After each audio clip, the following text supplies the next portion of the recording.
లలిత jewellers వారి double ధమాకా offer. అన్ని బంగారు నగలపై తరుగులో 1% తగ్గింపు. పాత బంగారు నగల ఎక్స్చేంజ్ పై గ్రాముకు 150 రూపాయలు అదనంగా పొందండి.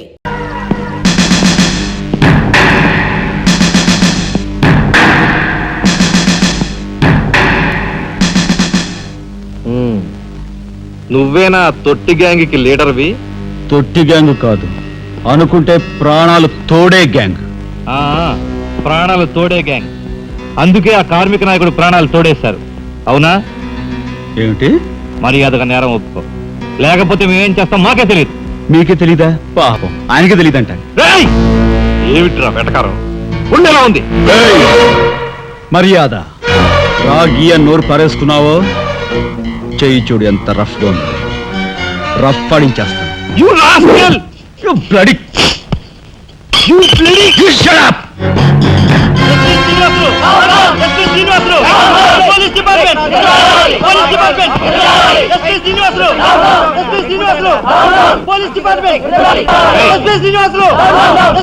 సార్ ఆగాలి. కార్మిక నాయకుడిని చంపింది ఏకాంబరమేనని నేను జర్నలిస్ట్ గా పేపర్ లో రాశాను కూడా. ఆ విషయం ఊరందరికీ తెలుసు. అయినా మీరు ఎందుకు యాక్షన్ తీసుకోండి? ఏమంటా కబుర్లు చెప్తున్నావు? కబుర్లు కాదు, జనం దగ్గర ఉన్నవి కంకర్రాళ్ళు. ఒక కార్మిక నాయకుడు దారుణంగా హత్య చేయబడితే మీ డిపార్ట్మెంట్ ఏం చేస్తుంది అని ఈ జనం మిమ్మల్ని నిలదీయడానికి వచ్చారు. దోషుల్ని లోపల పెట్టి తగిన విధంగా శిక్షించి అసలు విషయం రాబడుతున్నాం. ఇందులో మీరు వచ్చారు. ఎవరండి దోషులు? నిరుద్యోగులైన యువకులు మీ పోలీస్ వాళ్ళకి దోషుల్లా కనిపిస్తున్నారా? నిజమైన దోషులు ఎవరో నేను చెప్తాను. నా దగ్గర కొన్ని ఆధారాలు ఉన్నాయి. మీకు చావుంటే చేయగల దమ్ముంటే వాళ్ళని పట్టుకోండి. అంతేకాని అమాయకులు నిర్బంధించి రాక్షసంగా ప్రవర్తిస్తే మా పత్రికా లోకం చూస్తూ ఊరుకోదు. నిజాన్ని నిర్భయంగా రాసి దేశానికి సార్ చెప్తుంది. సభాష్ మిస్టర్ దాశరథి, మీలాంటి జర్నలిస్టుల వలన నిజంగా దేశానికి ఎంతో మేలు జరుగుతుంది. Thank you very much. నిజాలు తెలుసుకోకుండా ఇలా పశువులా ప్రవర్తించి మీ పోలీస్ డిపార్ట్మెంట్ పరువు తీయకు. సిగ్గుచేటు. పోలీసులు, పోలీసులు, పోలీస్ డిపార్ట్మెంట్, పోలీసులు, పోలీసులు, లోపల రండి దాశరథి గారు. మీ దగ్గర ఉన్న ఆధారాలతో చట్టానికి సహకరించండి. రండి. కమ్.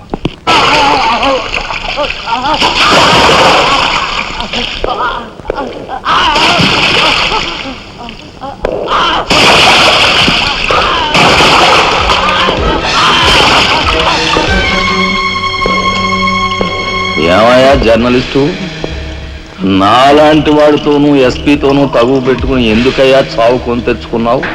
మనిషిని చంపటం ఆటవికం. You are right. అందుకేనయ్యా నువ్వు అంటే నాకు చాలా ఇష్టం. చచ్చిపోయే ముందు కూడా ఇలా రెచ్చిపోవడం దేశంలో ఎంతమందికి సాధ్యం? తమ్ముడు, వీడు దేశానికి పనికొచ్చే జర్నలిస్టులా ఉన్నాడు. వదిలిపెట్టేద్దామా? ఊరుకోనయ్యా. మనల్ని ఎండగట్టి వాడి పేపర్ సర్క్యులేషన్ 3,000 నుంచి 30,000 పెంచుకున్నాడు. చాలా.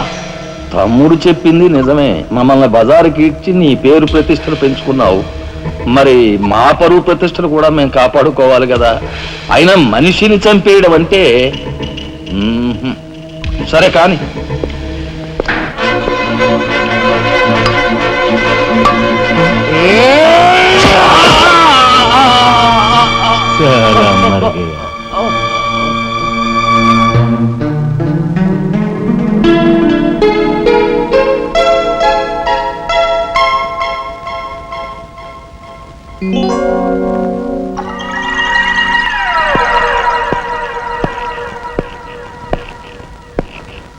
స్టీల్లోంచి ఇత్తడిలోంచి వెండి పళ్ళెం బాగానే కొడుతున్నారు. ఛాన్స్. బంగారు పళ్ళెం గుద్దే ఛాన్స్ కూడా నాకు వస్తుంది.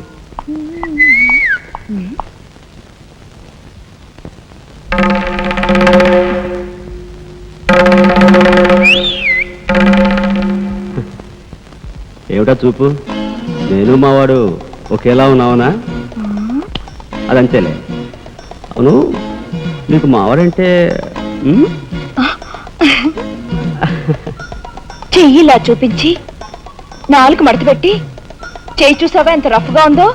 రఫ్ ఆడించేస్తాను, జాగ్రత్త అని నువ్వు అంటుంటే నాకు ఉంటుంది. మరి అయితే ఇంకా ఆలస్యం ఎందుకు? నువ్వు కూడా రఫ్ ఆడించేయి.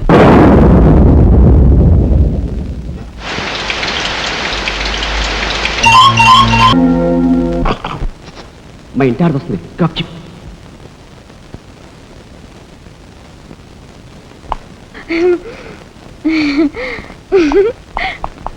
ఇదెక్కడ సవితి పోర్రా దేవుడా! శీలవతి సింగినాథం జీలకర్రాను. నా మొగుడు ఫోటో చూసే ఇది ఒళ్ళు తెలియకుండా ఇట గెంతుతా ఉంది. ఆయనే బతుకుంటే ఈ చిత్రాంగ నా మొగుడిని ఎప్పుడో లేపుకెళ్ళిపోయేది. కుమారి కన్యాకుమారి అంట, కన్యాకుమారి. రోగం వదిలిపోయింది.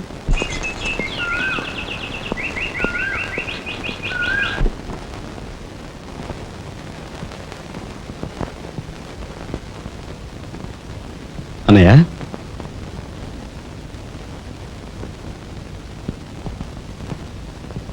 వదినా, ఏం జరిగింది? మాట్లాడరే.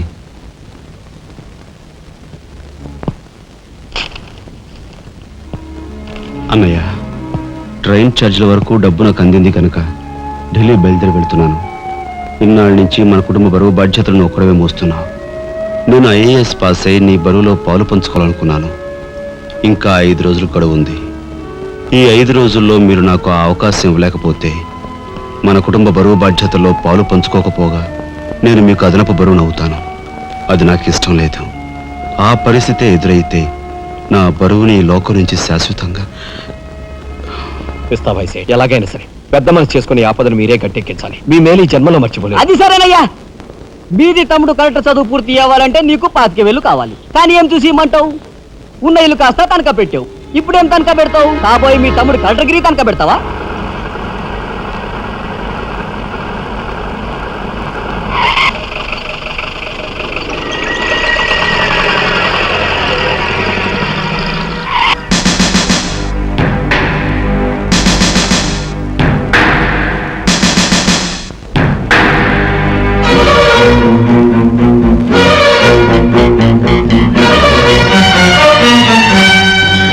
జీపెక్కు.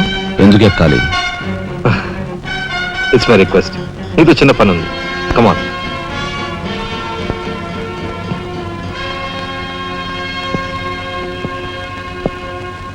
మీరు ఆడుకునే ఈ స్థలానికి నన్ను ఎందుకు రమ్మన్నట్టు? ఈ ఆటకి మన జీవితానికి చాలా దగ్గర సంబంధం ఉంది కాబట్టి. ఈ రెడ్ బాల్స్ ఉన్నాయి చూసావు, ఇవి మామూలు జనం అన్నమాట. ఇక ఈ pink, blue, black, yellow, brown, green ఇవన్నీ సిటీలో కాస్త పలుకుబడి ఉన్న వ్యక్తులు. ఇకపోతే ఈ వైట్ బాల్ నేనన్నమాట.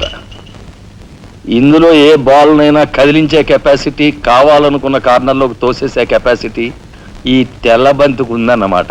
అంటే నాకు.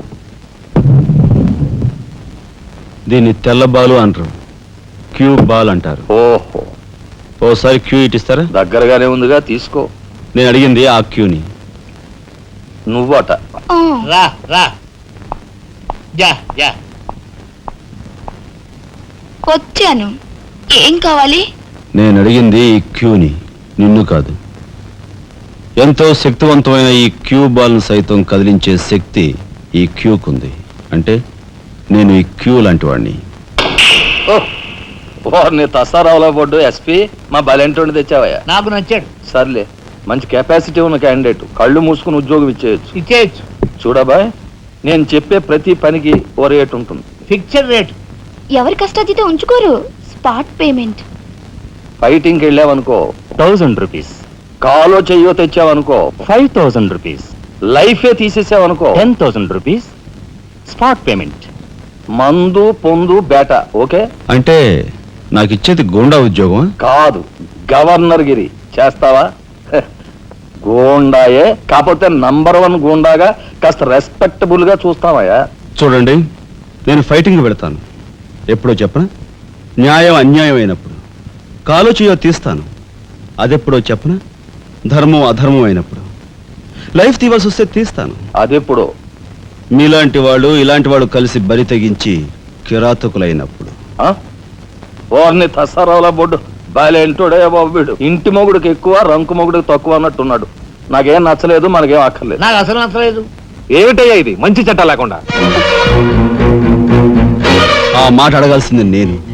కట్టుకున్న మొగుడు పెళ్ళాన్ని బ్రోతల హౌస్ కు తీసుకెళ్ళడం ఎంత నీచమో, పోలీస్ ఆఫీసర్ ఒక పౌరుని ఇలాంటి గూండాల కొంపు తీసుకురావడం అంతకంటే నీచం. సిగ్గుండాలి.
వస్తా నీ తస్సరవల బొడ్డు.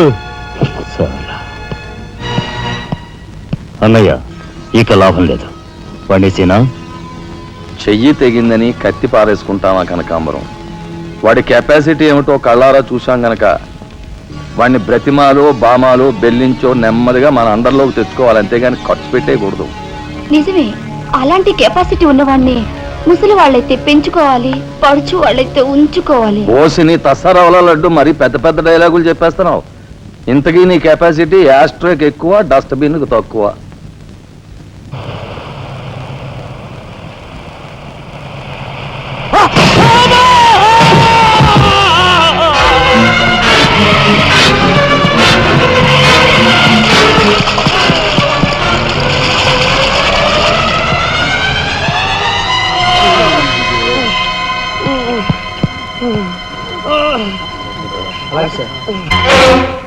కార్ యాక్సిడెంటా? రేపు పెళ్లి పెట్టుకుని ఇవాళ నువ్వు కార్ యాక్సిడెంట్ చేసేవాడు ఎంత అప్రదిష్ట. ఈ సంగతి పోలీసులు తెస్తే రేపు నువ్వు కూర్చోవాల్సిన పెళ్లి పీటల మీద కాదు, కటకటాల వెనకాల. నువ్వు వెళ్ళిపోయి డ్రైవర్ వచ్చాడో లేదో. కొండయా, కొండయా, ఎవరవయ్యా నువ్వు? మీ అమ్మాయి కార్ యాక్సిడెంట్ చేయగా చూసిన మనిషిని. మా అమ్మాయి కార్ యాక్సిడెంట్ చేసిందని చెప్పడానికి ఏమిటి ఆధారం? నాతో పాటు మరో 15 మంది చూశారు, వాళ్ళని తీసుకొస్తాను. బాబా లోపల కూర్చొని మాట్లాడుకుందాం.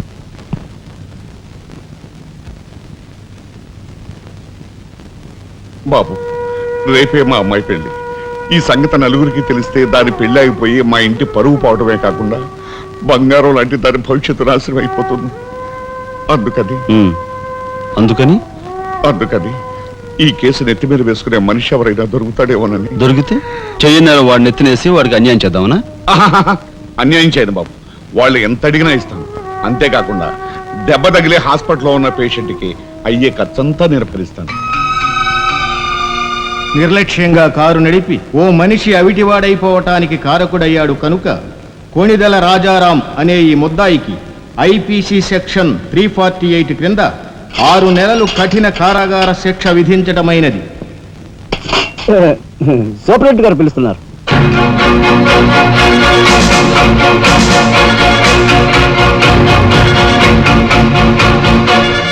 సార్ మీరా? నా కూతుర్ని రక్షించుకోవడం కోసం నిన్ను జైలు పాలు చేసినందుకు నేనెంతో సిగ్గుపడుతున్నాను. నేనేం త్యాగం చేసి జైలుకి రాలేదు సార్, మీ దగ్గర 25,000 పుచ్చుకున్నాను. నా బిడ్డ భవిష్యత్తును ఎలా కాపాడావు, అంతకు మించి మీ అన్నగారి భవిష్యత్తును కాపాడినందుకు నిన్ను నేను ఖైదీలా చూడటం లేదు, నా గురువుగా చూస్తున్నాను. గురువు గారా? చిన్నవాణ్ణి, నన్ను మీరు ఏ చిన్న పెద్ద ఏమీ లేదు, నేను ఆ నిర్ణయానికి వచ్చానంతే. పదండి గురుగారు. ఇదిగో తాళం చెప్పు. ఇదేంటి నాకిస్తారు? ఇది మీ ఇలా అని చెప్పాను కదా, మీ ఇంటి తాళం మీ దగ్గర ఉండక మరెవరి దగ్గర ఉంటుంది మాత్రం. మీరేం మాట్లాడుకోండి, మీ కాబట్టి ఇస్తాను కానీ మరి ఎవరికైనా ఇస్తాను ఉంటుంది. నా ఖైదీ ఎక్కడా? మీ ఖైదా? ఎవరా ఖైదీ? ఖైదీ నంబర్ 786 యాక్సిడెంట్ చేసి వచ్చాడు చూడు, ఆ ఖైదీ. ఆ గురువు గారా? ఆ గురువు గారే. ఇంతకీ మీరు ఎవరు? నేను గురువిని. గురువునా అంటే? ఎలా చెప్పేది? నేను మీ గురువు గారి జీవిత నమస్కారం, రండి కూర్చోండి. What is this nuisance? ఎవరి అమ్మాయి? మన గురువు గారి వైపు గారు, గురువుని. నమస్కారం బాబాయ్ గారు. ఆశీర్వాదం అమ్మా. గురువు గారిని చూడాలొచ్చావా? అయితే గురుగారి దగ్గర స్వయంగా తీసుకెళ్తాను రామ్మా. జిందాబాద్ బాబాయ్ గారు. రామ్మా.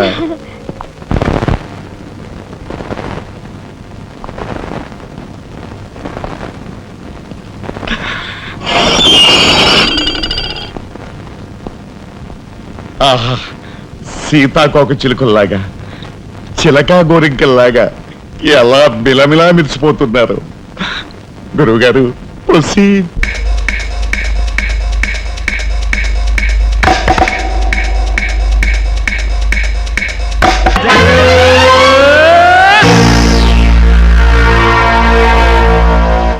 ఏమి నువ్వు చేస్తున్న పని?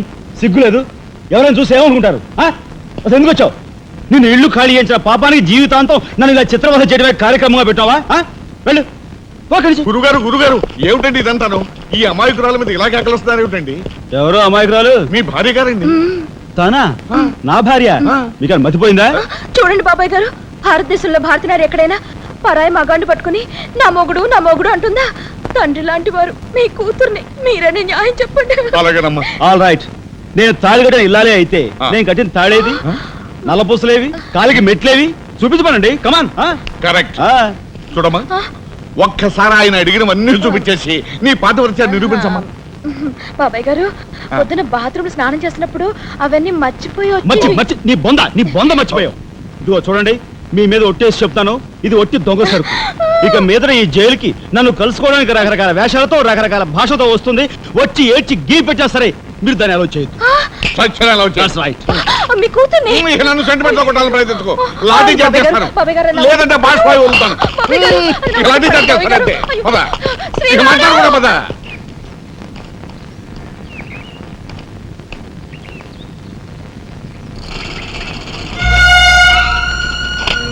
చిరంజీవి రాఘవకు ఆశీర్వదించి రాయినది. నా పేరు జగన్నాథరావు, జైలు సూపరింటెండెంట్గా పనిచేస్తున్నాను. మా అమ్మాయి కార్ యాక్సిడెంట్ చేస్తే నీ చదువు నిమిత్తం నీ తమ్ముడు ఆ నేరాన్ని తన మీద వేసుకుని ఈ 25,000 నీకు పంపమన్నాడు. ఈ విషయం ఎవరికీ తెలియజేయొద్దన్నాడు.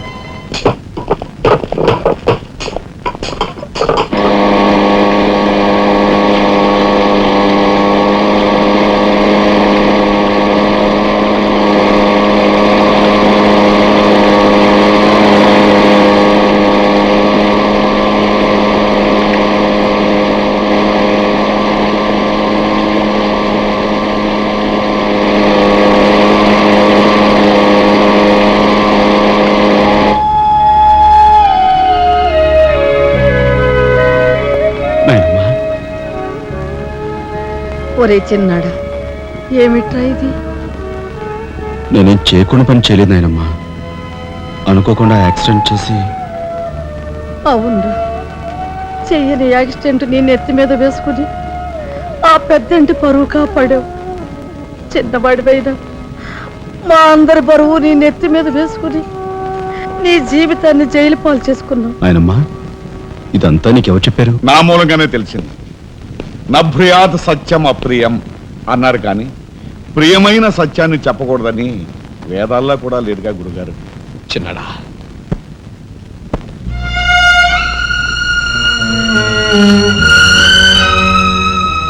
తమ్ముడు, అందరికంటే చిన్నవాడువైనా ఎంతగా ఎదిగిపోయావురా. ఎలా ఉన్నారమ్మా? నువ్వా? గట్టిగా రోబకయ్య, నిన్ను చూడాలనిపించి మనసుండు బట్టలేక వచ్చేసాను. పెద్ద బాబాయ్కి తెలిస్తే మెడ పెట్టుకుని బయటకు గెంటేస్తాడు. నిన్ను చూస్తే చాలా ముద్దొస్తుంది. అల్లు పని ఓ ముద్దిచ్చి గట్టిగా పట్టుకో. ఇక్కడ దగ్గరికి లాగు. నేను కాదు, వాళ్ళ అక్కని. పైగా. పద. బాబు, ఆ అమ్మాయి ఎవరో కాదు బాబు, మా అమ్మాయి. వస్తాంరా చిన్నాడా, జాగ్రత్త. బాబు పోలీస్ అబ్బాయి, మా వాడిని కాస్త జాగ్రత్తగా చూసుకో. అలాగేనమ్మా. వస్తానురా. ఓకే వస్తానండి. అలాగే వస్తాం బాబు. ఉంటా వదినా.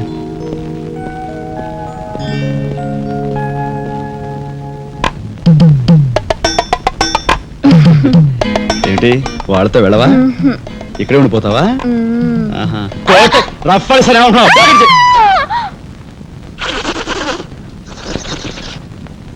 నమస్కారం అండి. అక్షీ అక్షీ, నా పేరు గాలి సుబ్బారావు అండి. నీ మొహం చూస్తేనే తెలుస్తుంది లేవయ్యా, నువ్వు ఈదురుగాలికి ఎక్కువ సుడిగాలికి తక్కువ. వచ్చిన పని ఏమిటో చెప్పు. ఓ మడిసిని మర్డర్ చేసి పెట్టాలండి. ఎవరిని? ఈ నస్కుళ్ళు పిసుకుళ్ళు ఇనుపగజ్జల ఏకాంబరం గారికి నచ్చు. పాయింట్కి వచ్చావయ్యా, చెప్పు. ఊరి ఎమ్మెల్యేనండి. ఏమిటి మన ఎమ్మెల్యే ఇందు వద్దమ్మా? ఆవిడ మర్డర్ అయిపోయింది అనుకోండి, మళ్ళీ ఎలక్షన్ వచ్చేస్తాదండి. అప్పుడు నేనేనండి క్యాండిడేట్ని. అయితే ఈ మద్రకి 50 లక్షలు అవుద్ది. ఇచ్చుకుంటానండి. ఇవాళ ఏకాదశి, ఏకాశి మరణం, ద్వాదశి దహనం, త్రయోదశి అసెంబ్లీలో సంతాప తీర్మానం. ఓహో, ఏమి జాతకురాలయ్యా.